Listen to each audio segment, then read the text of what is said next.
சிறுவர்களை பற்றிய பெரியோர்களின் கரிசனை குறைந்து விட்டது. அதனால தான் நான் நினைக்கின்றேன் இந்த நமது சமூகத்தின் இடைநிலை ஓரளவு வெளியில் வந்து கொண்டிருக்கிறது. உதாரணமாக இன்றைய நிலைமையில இந்த 3 மாதங்களாகவே இந்த வருடம் பிறந்து 4 கர்ப்பிணி தாய்கள் தங்கள் உயிர்களை மாய்த்திருக்கிறார்கள்.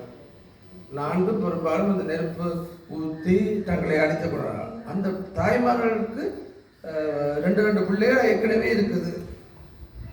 இந்த சமூகத்தை பார்த்து கொண்டு தான் இருக்குது. பேசாமல் இந்த தாயின் இழப்பு என்பது தனியாக ஒரு ஆளோட உயிரிழப்பு இல்லை. அந்த முதல் இருக்கிற அந்த 2 பிள்ளைகளுக்கான பெரிய இழப்பு. இப்போ இந்த சமூகம் இப்படி ஒரு நிலைமைக்கு போய் கொண்டிருக்கிறது. மிக முக்கியமாக பார்த்தா இந்த பிள்ளைகளிலான கரிசனை குறைந்து விட்டது. ஓரளவுக்காக தங்களுடைய பிள்ளைகள் கரிசனையை காட்டுகிறார்களா இருக்கிறார்கள், அதுவுமே குறைந்து விட்டது. ஆனால் சமூகமாக பிள்ளைகளின் கரிசனையை காட்டுவது என்பது மிகவும் மிகவும் குறைந்து கொண்டு செல்கின்றது. இதுதான் இன்றைய மிக முக்கியமான பிரச்சனை. அப்போ இந்த பிள்ளைகளை நாங்கள் எங்களோடு கரிசனை காட்டுகின்ற மன்றதை அந்த பிள்ளைகளுக்கு தெரியப்படுத்துகின்றது மிக முக்கியமானது. பல இடங்களில் தாய்மார்கள் கரிசனை உள்ளவர்களாக இருக்கிறார்கள். ஆனால் பிள்ளைகள் அதை ஏற்றுக்கொள்வது இவையில் அக்கறை இல்லை, அவையில் அக்கறை இவையில் அக்கறைன்னு சொல்லி கொண்டிருக்கிறார். அது காரணம் என்னென்னா, நாங்கள் அந்த கரிசனையை காட்டுறோம் என்பதை தெரியப்படுத்தாமல் அல்லது சரியான முறையில் தெரியப்படுத்தாமல் இருக்கிறதான் காரணம். பாராளுமன்ற மிக முக்கியமான ஆற்றல் அந்த கரிசனையை தெரியப்படுத்துகிற விதம். அந்த தெரியப்படுத்துகிற ஒரு விதத்தின் ஒரு வழிபாடு தான் இந்த பரிசு நூல். அதனை அவர் இயல்பாகவே செய்து வருகின்றார். நான் அதில் ஒரு சின்ன முன்னுரையினையும் குறிப்பிட்டிருக்கின்றேன். அந்த சிறுவர்களிடம் அளவில் அவர் அதை சென்று கையாளக்கூடிய ஆற்றலை கொண்டிருக்கின்றார். அவர் கடந்து வந்த பாதை என்பது மிக ஒரு கடுமையான பணி நிமித்தம் அல்லது நாடு எதிர்நோக்க பல பிரச்சனைகளை எதிர்கொண்டு வந்திருக்கார். அப்படி ஒரு புடம் போட்ட ஒரு மனிதனின் கதை தான் எப்பவும் ஒரு ஆரோக்கியமானதாக தான் இருக்கு. நான் ஒரு அரும்புகள் என்ற ஒரு சிறுவர் உடல்நல பிரிவை இப்போ தொடங்கி ஒரு 3 வருடத்துக்கு மேலே நடத்தி கொண்டு வரேன். தனி சிறுவர்களுக்குரியது. அந்த சிறுவர்களுக்குரிய அந்த பகுதியை தொடங்கும் பொழுது இவ்வளவு சிறுவர்கள் என்ற யூனிட்டுக்கு வருவார்கள் என்று நான் ஒரு காலம் கற்பனை பண்ணியிருக்கேன். இப்போ இதில் எனக்கு கலைஞர் வருகிறோம் என்றது பெருமையாக இருப்பதை சொல்லுறதை விட முக்கியமான விடயம் என்னென்றால் பலர் பாதிக்கப்பட்டு வருகிறார் என்றுதான் முக்கியம். அண்மையில் நடந்த ஒரு சம்பவம் என்னை ஆக பாதித்தது என்று சொல்லலாம். அதை நான் நினைக்கின்றேன், உங்களோட பகிர்ந்து கொள்ளலாம் என்று. வெறும் 14 வயது பிள்ளை எங்களுடைய யூனிட்டுக்கு இப்போ ஒரு கிழமைக்குள்ளே வந்திருந்தார். 12 வயசுலேருந்து விட்டு வெளியில் போன பிள்ளை படிக்க கொஞ்சம் கஷ்டம், உழைக்கணும் என்ற நோக்கில் போய் ஒரு வேலை வாய்ப்புக்கு கடை ஒன்றில் வேலை செய்ய தொடங்கி அதில் பிறகு ஒரு காதல் வயப்பட்டு நான் சொல்கிற வயசு 12 வயது.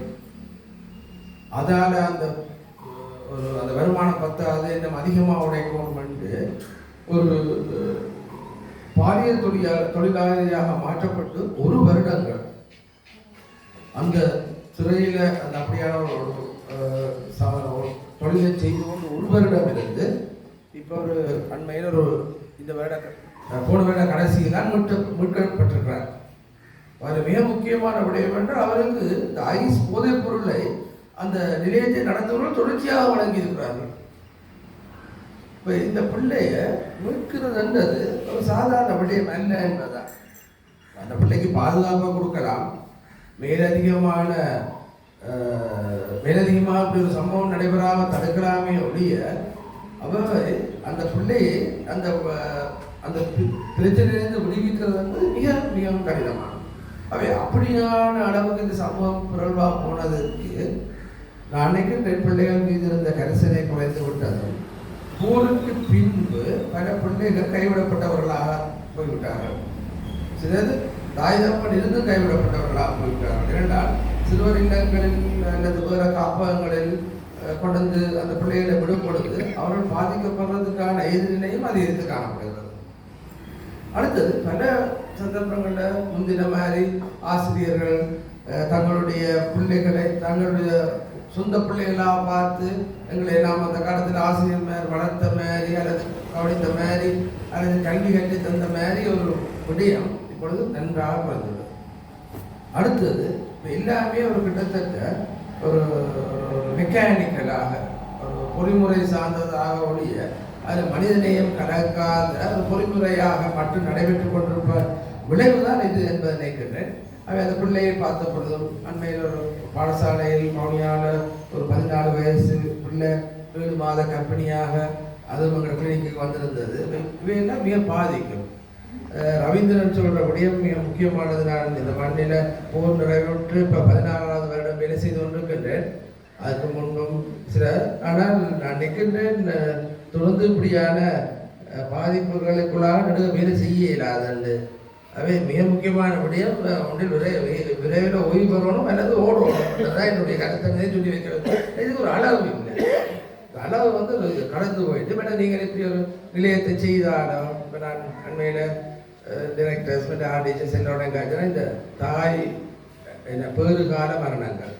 இந்த பேறுகால மரணங்கள் என்றது ஒரு சமூகத்தின் ஒரு குறியாக காட்டுது. அது வந்து சமூக கீழ்நிலைக்கு போய்விட்டது மனித ரீதியாக. இப்போ அதுக்கு நாங்கள் ஒரு விசேட சிகிச்சை பிரிவை வழங்குவோம் அல்லது தாய் செய் உடல்நல பிரிவு அப்படி ஒன்றை தொடங்குவோம் என்றால் யாருமே அது பெருசாக பொருட்படுத்துகிற இல்லை. ஆனால் நீங்கள் ஒரு வேறு ரீதியான மருத்துவ விடயங்களை சொல்லுவோம். ஒரு முகத்தில் மூக்கு வடி இல்லாமல் இருக்கு, மூக்கை பிளாஸ்டிக் சிகிச்சையில் செய்யணும்னா அவருக்கு மிகப்பெரிய வரவுகளுக்கு விடுதிகள் எல்லாம் வழங்கப்படுது. இது கஷ்டப்பட்டதை நான் சொல்லி வைக்க விரும்புகிறேன். ஏனென்றால் இது தொடர்ந்து வேலை செய்வது என்பது நாளைக்கு மிக கடினம். இதோட 16 வருடம் முடிந்தது. இன்னும் ஒரு 1-2 வருடங்களை முயற்சித்து பார்க்கலாம் என்பதை பாராண்டாக்கு முதல் சொல்லலாம். ஆனால் இது வந்து நித்தமும் இது ஒரு தொடர் கதையாக போய்கொண்டிருக்கிறது. இது வந்து தனியாக ஒரு மனிதனாலேயோ அல்லது ஒரு தனியாக உடல்நல சிகிச்சை பிரிவு அரும்புகளால் மட்டும் இதை தீர்க்கப்பட முடியாது. இது ஒரு சமூகமாக தங்களுடைய பிள்ளைகளை தாங்கள் பாதுகாக்க போகிறோம். எங்களுடைய இளைஞர்களை நாங்கள் காத்திருவோம் என்று களத்தில் இறங்காமல் இந்த பிரச்சனை தீராது என்பதும் நாங்கள் வேறு வேறு விடயங்களில் பிராக்களையும் பொழுதுகளையும் காட்டிக்கொண்டிருந்து நாங்கள் வாழ்ந்து கொண்டிருக்கிற ஒரு கீழ்த்தரமான நிலைமை காணப்படுறது. ஏன்னா இவ்வளவு காலம் வேலை செய்வதை விட இப்படியான ஒரு மோசமான நிலையை அண்மையில் நாங்கள் எதிர்கொள்கிறோம் என்றால் அதுக்கு ஏதோ பல காரணங்கள் பின்னணியில் இருக்கலாம் அல்லது நாங்கள் அதை கவனிக்காத காரணிகள் இருக்கலாம் என்று நினைக்கின்றேன்.